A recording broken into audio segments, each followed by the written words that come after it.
Now, this is the thing, people. I know it's going to be a time period during the mark, or God's children are being marked. Because you got to understand, there's going to be two marks floating around. You have to understand this. There's going to be two marks. The mark of the beast and a mark of God. God is going to also mark his children. And he's going to protect them. Do you understand? Right? They're going to be marked. Now let's go in regards to walking as a child of God. He said, walk worthily in how you was called. Walk this way so they'll know. He said you would know them by their fruits. You would know them by their works. You would know them by their actions, by their character, by their discernment. All these things going to come into play. Now, take right now. Can you know a Christian because they say they're a Christian? I'm asking you a question. Can you know a follower of Christ because they say, I'm a follower of Christ? Can you see it when you walk the streets? It's spiritual. From a distance, can you see that's a Christian? From a distance, can you see that's a devil? It's all about characters, about character. And God knows. God knows. You understand? I'm trying to open your mind up to a whole new realm here. I want you to think outside the box in regards to a lot of things. You understand? The key is not what people say the mark is, or not what you think the mark is. The key is getting right with God. Not worried about the mark. Getting right with God. Not worried about the mark. Getting right with Jesus. Not worried about the mark. You spend so much time worrying about the mark, you're going to forget about Jesus, who's the answer and the solution. That's the truth. That's the truth. Only one way to be saved.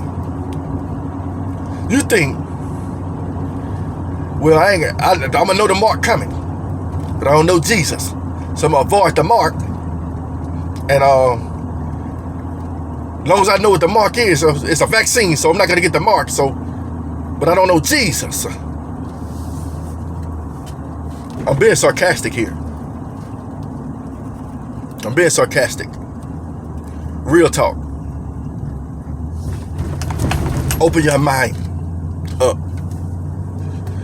The only way to be sealed is by the Lord. The only way to be sealed is by the Lord. If you haven't given your life to the Lord, now is the time to start. To give it to him.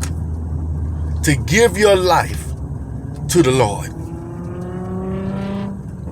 That's the only thing that's going to protect you from anything that's out there.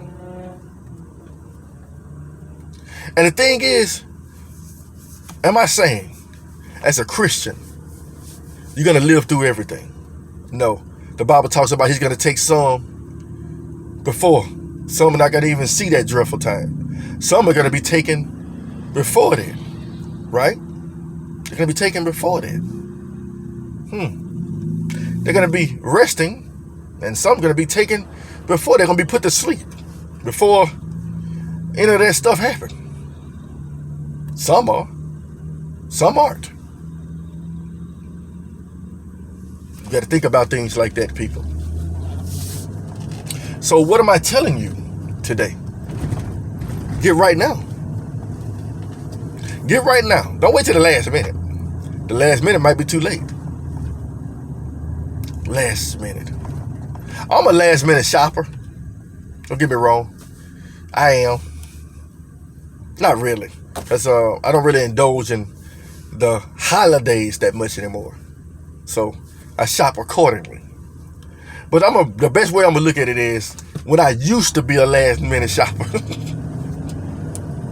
You know, you wait till the last minute to try to get that one thing and it's all gone.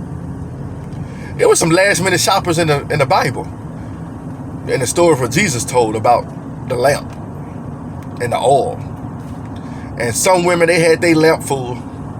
Their lamp were overflowing. They had enough to keep their lamp lit. And then some other people come around, let me get some of your oil.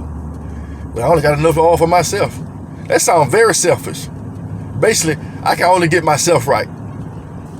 That's not selfish. I can only get right with God. I can only get right with God. There's going to come a time when I just got to focus on getting right with God and keep my eyes on God. You understand? You have to go find your own light. I'm going to find mine through the Lord.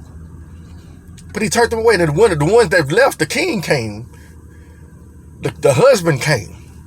And he gathered up everyone, and he gathered up the women with the oil. He gathered them up, and the other ones came back. It was too late. It was like, what happened? They didn't prepare themselves. They didn't prepare themselves spiritually. The oil and the light is about spirit. It wasn't about the oil. It wasn't about that. They couldn't give them something that they can't give. Right? You can't get it from nobody else. You can't get salvation from nobody else. They couldn't get salvation from other people. They wanted to get it from them, but they only had enough for themselves. It's like they had their ticket. They were prepared. They bought their ticket in advance. They got in advance. You ever go on a trip and you try to wait till the last minute, and then they all sold out of that place? Or let's say you're going somewhere to a concert, and you wait till the last minute and the concert sold out, the ticket sold out. You can't enter. You shall not pass because you don't have your ticket because you didn't get it in time. What am I telling you? Start now. Now, am I saying you can't get your ticket overnight? I don't know how God works in regards to that. I believe you can give your life to God in your deathbed and Him accept you into heaven. I'm not advising you to live that way.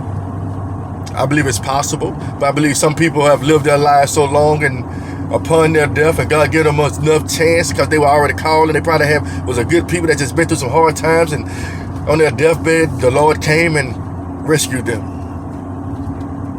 Am I saying that's going to happen for everyone? By no means.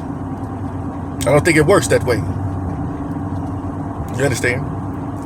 Some people's fate are sealed, but everybody's fate is sealed. You do know that, right? Jesus told us this in advance.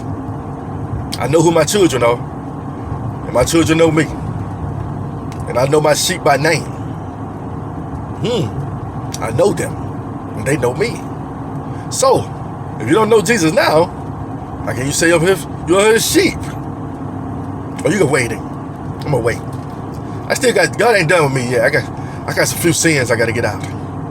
God ain't done with me yet. I love the world too much for Him to be done with me yet. So I'm gonna wait a little while until I think He's done with me, and then I'm gonna give my life over to Christ, and everything's gonna work out exactly according to my plan. And then you're gonna realize you're not in control, and your plan is nothing in the eyes of the Lord. Nothing. You ever watch a lot of end of the world movies? And the end of the world, the rich people that got in what's that movie, the Ice Age or whatever, 20 when the earth froze over, and they made these new arcs for people to get in, and all the rich got in there. All the rich people bought their ticket in advance and got in there. Let me tell you something, it don't work that way. Your ticket is not bought with money. So if you're thinking that's how it's gonna work, you're wrong. It's not gonna be about money. It's not gonna be that type of ticket. You understand? Open your eyes. That's all I'm asking you to do. But you see, the movies always show something like, yeah, God gonna come back and save His people, but it's not gonna be like that. Not according to my word. I'm gonna stick to. I like watching movies like that because I see a little truth in there. Like, oh, that's accurate. That's not. And the day of the Lord, nobody knows, but He says be watchful. Be a watchman. Watch and see what's going on. Pay attention. Hey people, I'm not finished yet. Let me pause and I will continue.